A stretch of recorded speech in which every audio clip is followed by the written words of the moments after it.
Okay, so the first thing that we want to do in this video today is show why factoring a trinomial with an a term that's greater than 1 makes things a little bit tricky.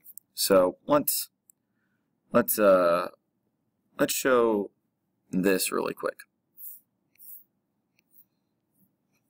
So when you distribute this, you're going to get 6x squared plus 10x minus 9x minus 15. And that would really give you 6x squared minus or plus 1x minus 15. And now I want you to look at something. Before, we saw that these numbers would add together to give you this middle number. And we saw that these two numbers would multiply to give us this back number.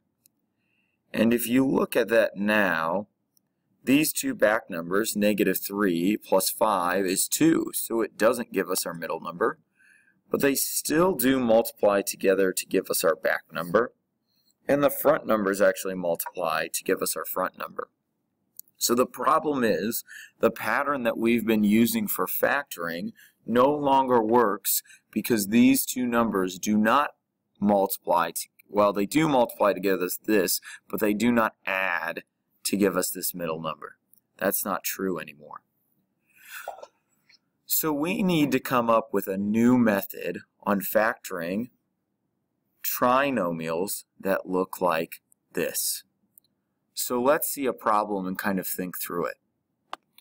Okay, so if you see this problem, you know right off the bat that this thing will be true. That you will have two binomials that will make this.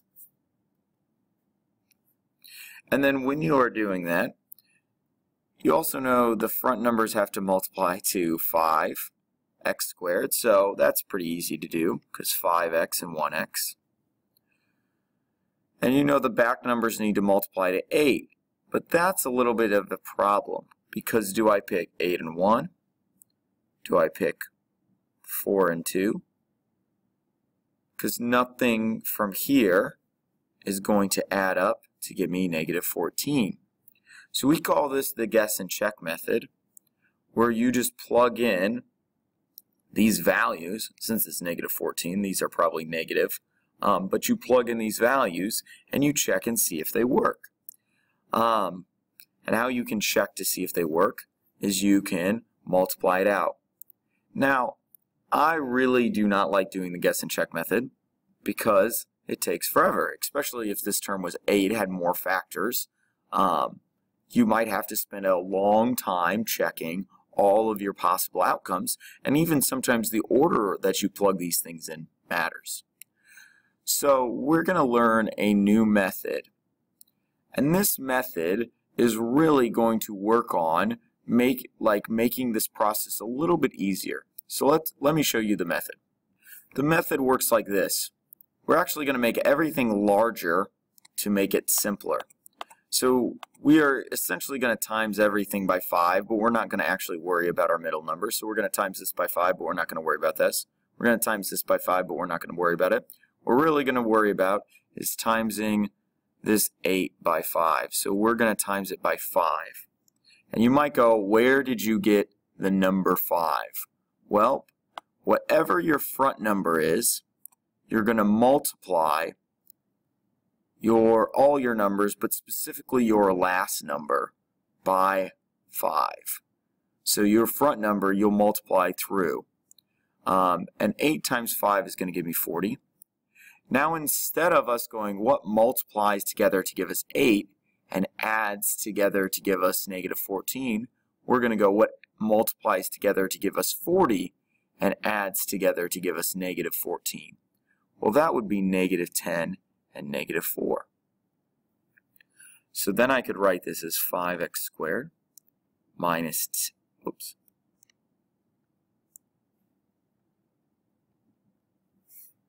So that is negative 10 and negative 4. So now what we can write is we're going to write our two binomials that we know. We're going to split this 5 into both spots. And then we're going to plug these things in from behind. Now from here's what you have to do from here. Technically we multiply through everything by 5, so we have to get rid of that somehow. But it's really easy to get rid of that because you're going to just look which of these things can be divided. Well, I could divide both these things by 5. And there's nothing I could divide these things by, so I'm just going to leave it. So my answer is going to be x minus 2 and 5x minus 4. And if you multiply this out, it gives you the proper trinomial.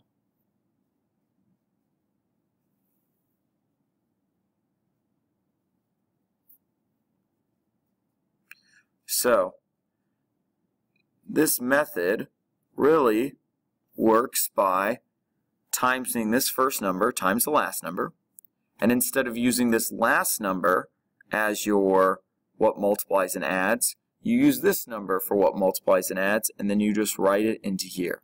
We're going to do a couple more examples and go a little bit quicker to show how this works a little bit better. Okay, so in this one we're going to do the same first step. We're going to technically multiply everything through by 10, but really we're going to focus on 10 times 49, which is going to give us 490. We are then going to try to think about what multiplies together to give us, whoops, I guess that's a negative 490, but negative 490, and adds together to give us 21. And this can be a little bit tricky to do, so sometimes on your calculator you need to start figuring out multiples.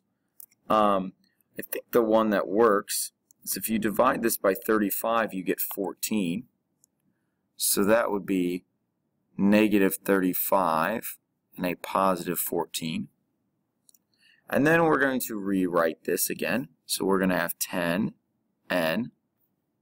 minus 35. And then 10n plus 14. And then what we're going to do is we're going to divide what we can.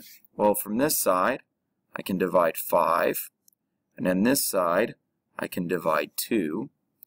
So my answer would be 2n minus 7 and 5n plus 7.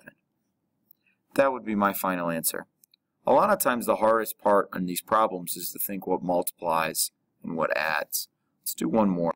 Okay, so in this problem, again, we're going to do the same thing, which our first thing is to multiply everything through by 3, but specifically 3 times negative 8. That's going to give you negative 24. You're going to think what adds together to give you negative 24, or multiplies together to give you negative 24, but adds together to give you positive 10. That would be positive 12 and negative 2.